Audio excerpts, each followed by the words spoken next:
Hello everyone, welcome to my another what I it in a day. সকালবেলা ব্রেকফাস্টে ডিম আর oats দিয়ে একটা চিলা বানিয়েছিলাম, যেটা একটু বেশি বড় হয়ে গেছিলো। যাই হোক, সেটা শেষ করে বসতে না বসতেই দেখলাম বাইরেটা অন্ধকার করে উঠেছে, আর কিছুক্ষণ পরেই প্রচণ্ড ঝড় উঠলো।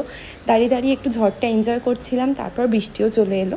দুপুরের লাঞ্চে ছিল হচ্ছে কালকে লেফট ওভার চিকেন, আর আমি একটু তার সাথে ভাত বানিয়ে নিয়েছিলাম। আর কিচ্ছু ছিল না।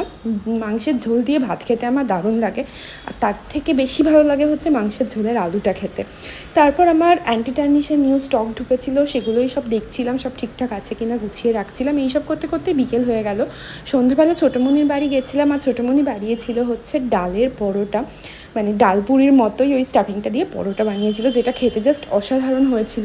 আর যে কোনো জিনিসই না গরম গরম খেতে একটু বেশিই ভালো লাগে, আর ছোটোমণি একদম গরম গরম করে সার্ভ করছিল। তো যাই হোক, পরোটা আর আলুদমটা এনজয় করে বসেছিলাম। তারপর হাসি আমাদেরকে দিল ভ্যানিলা আইসক্রিম উইথ ম্যাঙ্গো। এটা খেতে জাস্ট সুপার।